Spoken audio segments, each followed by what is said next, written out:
Welcome to week 8 of hazardous waste and public law, the last week. We wrap up CERCLA this week with a discussion of cost recovery. How do we get our money back?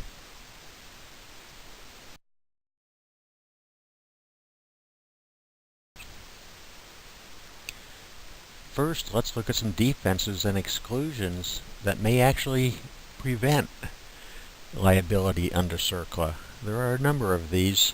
The first one being, was the hazardous substance release caused solely by an act of God? Had nothing to do whatsoever with the person who owned the property.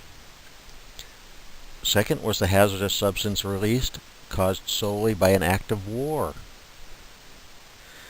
And third, was the hazardous substance release attributed solely to a third party, unaffiliated and unrelated to the defendant? One important manifestation of the third-party defense is the innocent landowner defense. This allows a landowner to escape liability by showing that the harm was caused solely by a third party. Unfortunately for most defendants, the defense is narrowly construed since it was largely intended to preclude liability in cases where vandals cause damage to hazardous waste sites. In addition to these defenses, there are a number of exclusions available to the defendant, which the courts will also look at. And these will include basic legal items like, has the statute of limitations been exceeded? Are there any equitable defenses? Has there been any indemnification of this site? And are there any constitutional defenses, any constitutional law issues?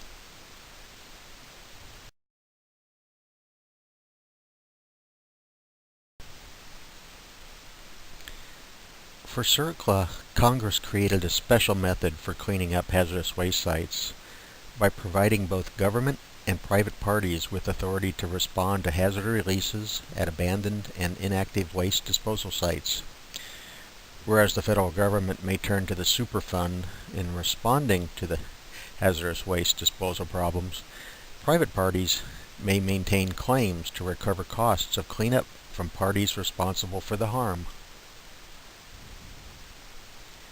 These claims will be enforced by the courts with judicial relief or by governmental agencies like the EPA with administrative orders. CERCLA encourages settlement where practicable and in the public interest. However, the ultimate decision regarding settlement rests with the EPA.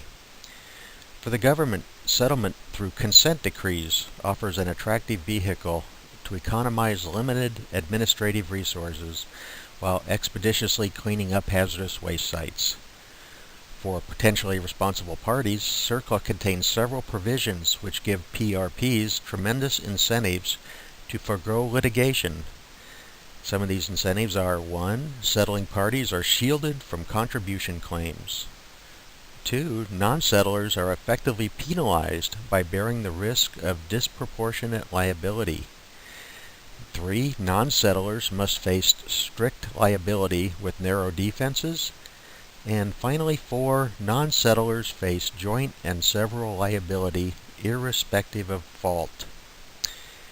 3 distinct types of settlements are provided for at CERCLA. The first being agreements for the cleanup of a hazardous waste site. The second is de minimis settlements and de micromis settlements for small volume generators. And the third is cost recovery settlements.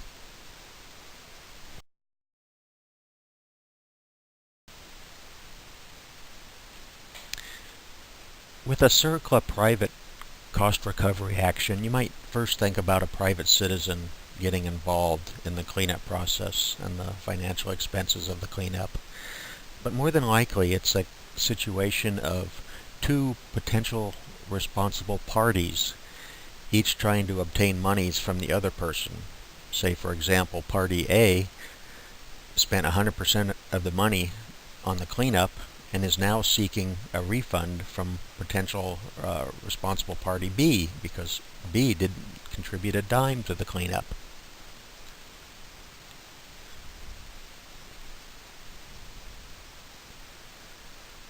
However, a non-PRP may actually get involved in the picture here.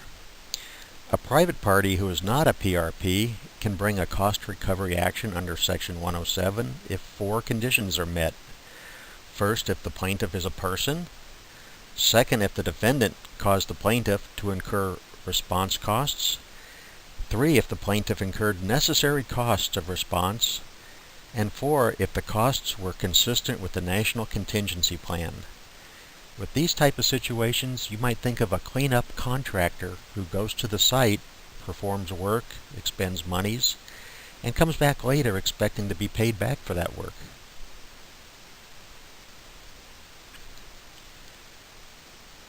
Another way for a private party to shift some or all of the costs of a cleanup to other PRPs is through a private contribution action. The 1986 SARA amendments allowed any person to seek contribution from any other person who is liable or potentially liable under CERCLA. The final thought for the week and the class is regarding CERCLA apportionment of liability. With different potential responsible parties, who gets charged for what percentage of the cleanup? Generally, CERCLA provides only very general direction on the issue of apportioning costs among PRPs, and basically the issue ends up with the court to decide.